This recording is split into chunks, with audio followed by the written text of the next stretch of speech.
Waktu umrah, selepas saya menginap di kawasan Jabal Umar, lebih kurang 500 meter dari Masjid Haram, saya melihat ada jemaah yang solat waktu di surau belakang hotel dan ikut imam di surau tersebut. Manakala ada juga yang solat di jalanan ikut imam Masjid Haram. Yang mana pilihan yang terbaik jika situasi di mana berlaku kelewatan untuk ke masjid atau situasi sesak. Dalam situasi ini, saya juga ada melihat jemaah umrah yang solat di surau dan ada yang solat di tepi jalan ikut Masjid Haram. Soalan yang menarik dan mencabar jugalah. Dia macam ni, antara situasi lah bila jemaah haji ke Tanah Suci Mekah secara khasnya. Kalau kat Madinah dia tak sangat. Ini dari sudut kesesakan. Kalau kita lihat di Masjid Haram di Mekah tu, dia memang sesak. Dia ada waktu-waktu memang sesak. Apa yang berlaku ialah jemaah melimpah sampai keluar. Masjid Haram tu dah besar dah, tapi nak kata kerana jemaah terlalu ramai sampai melimpah keluar tepi jalan. Jadi ada kala memang banyaklah sudahnya jemaah solat di tengah jalan. Ada juga keadaan di mana dia turun hotel, kat pintu lobi tu, di pintu hotel tu dah saf Masjid Haram tu sampai kat pintu, sampai ke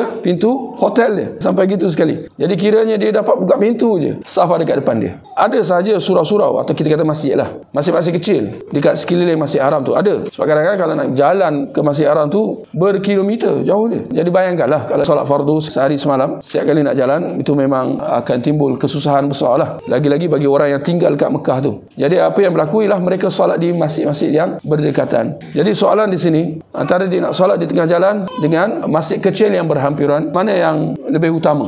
Apa yang dapat saya katakan ialah bertakwalah kepada Allah sedaya mampu. Lihat mana yang bersesuaian, kerana kesudahannya ada keluasan.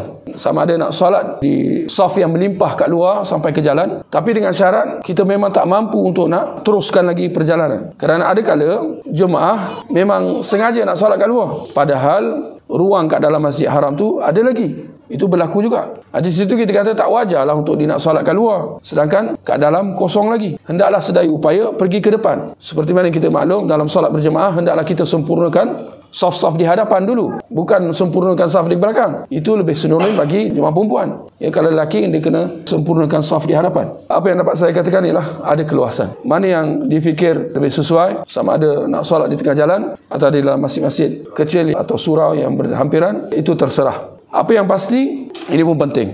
Apa yang pasti, jemaah haji atau jemaah umrah yang berada di Tanah Suci Mekah, jangan sekali-kali solat dalam bilik hotel dengan niat ikut imam Masjid Haram. Ketika mana dia boleh dengar suara imam, takbir, rukuk, sujud, dia boleh dengar. Sama ada buka tingkap atau buka TV. TV-nya siaran live berlaku. Kita kata itu tak boleh. Itu jelas dia telah mengambil jalan pintas yang keterlaluan lah kita kata. Sedangkan dalam hal ni kita kata hendaklah dia sempurnakan saf sedaya upaya.